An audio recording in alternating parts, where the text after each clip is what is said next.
Hello friends, તમારું સ્વાગત છે મારા મસ્ત મજાના વ્લોગમાં. તો સવારના 8 વાગ્યા છે. બધાને જય માતાજી, અમનું છે અને બધા કેમ છો? મજામાં ને? તો આશા રાખું છું કે બધા મજામાં જ હશો ને હું પણ મજામાં જ છું. અને જો ભગવાનના દિયાબત્તી થઈ ગયા છે અને અહીંયા અમારે જો ચા પાણી પીવાનું ચાલુ થઈ ગયા છે. તો ચાલો ચા નાસ્તો ને એવું કરી લેશું. અને સુરત દાદા નીકળ્યા છે ને ઠંડી તો બહુ જ છે. તો ચાલો રસોડામાં આવી ગયા છે ટિફિન કરવા. તો જો આજે ગવાર બટેકાનું શાક છે. ગવારનું શાક થઈ ગયું છે.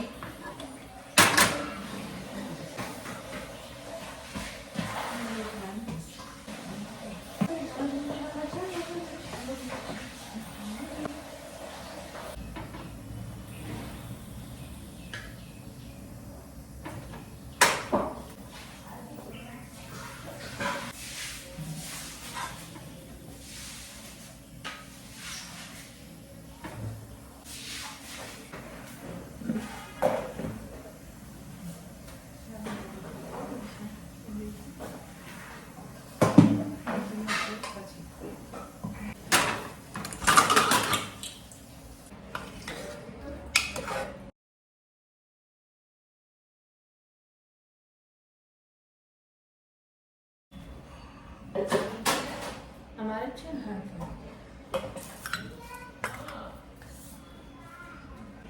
એ બધી લઈ જઈએ. જો વરસાદ આવ્યો ને એમાં અમારા ચોખા પલળી ગયા છે. પલળી ગયા હું બગડી ગયા પલળી ગયા છે. ધનેડા અહીંયા આવ્યા છે. ધનેડા ની એળો ને એવું થઈ ગયું છે. આખું કોથળો ખાલી કર્યો જો. એ તપાવવા મૂક્યા છે. પીપળું ને ચોખા. દાદાને પાણી રેડ દઉં પછી આપણે જઈએ. તો જમીન કરીને પરવારી ગયા છીએ. હવે ધાબા ઉપર જઈશું ચોખા સાફ કરવા. જો ધાબા પર આવી ચોખા.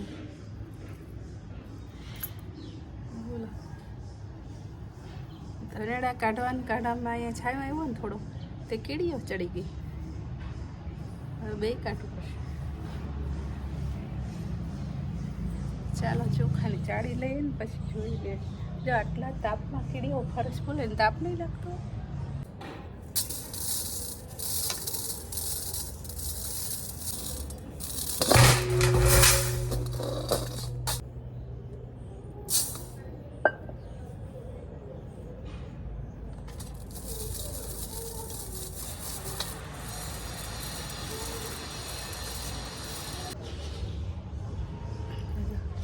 અડધી કલાક જેવું થઈ ગયું છે. તો એક તગારો તો માં જ જણાવ્યું છે. પાછા પેલા પલંગમાં નહીં અમે તપાવા પાછા. કીડીઓ એટલી છે ને નાની નાની ઈયળો એટલી બધી થઈ ગઈ. ક્યારે કાઢી દઈશ ખબર નહીં.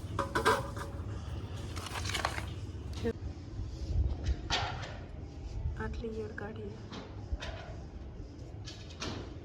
કેટલા વાગી ગયા છે? તો 4:40 થઈ ગઈ. 3 વાગ્યાની બેઠી હતી ત્યારે જો ચડાઈ રહે. એટલી ઈયળો બાપા. હવે ઝીણા ગૌર્યા છે. બસ ભગવાન કમર ટાઈટ થઈ ગઈ છે. પપ્પા આવ્યા હતા એ કીધું છે એ અત્યારે ઓર્ડર પછી આવ્યા કરવા માંડ્યા. હવે છે કીડી અંદર નથી ને? એમ તમે કાઢ નહીં. હા જો 5:10 થવા આવી છે અને ફાઇનલ ઊભા થઈ ગયા છે. અહીંયા પાયથ્રસ પાછા. હવે છે ને મોટો હાથ મારવાનો છે જોવાનો. બાકી જો બધા ચાળી નહીં ખા તો પણ મેં કીધું હું લઈ ફોન. ચાલો હવે થાકીને ઠૂસ થઈ ગયા છીએ અને જો 7 વાગી ગયા છીએ. નીચે આવીને આપણે ચોખા બધા સાફ નહીં ખા જોઈ નહીં ખા. દિવેલે દઈ દીધું એટલે એક કામ ઊંચું મુકાઈ જાય. રોજ એને લઈને બેસવું ના પડે. અને સવારમાં છે ને એને માળિયા પર ચડાવી દઈશું ડબ્બામાં ભરીને. જમી લેશું અને પછી સૂઈ જઈશું. તો ચલો આજના બ્લોગને અહીંયા જોઈન કરીશું. ફરી મળશું નેક્સ્ટ બ્લોગમાં. ત્યાં સુધી જય માતાજી. હું શેર વિડીયો ગમે તો વિડીયોને લાઈક અને શેર કરી દેજો. અને હજી સુધી ચેનલને સબસ્ક્રાઈબ ના કરી હોય તો સબસ્ક્રાઈબ કરી દેજો. Bye bye.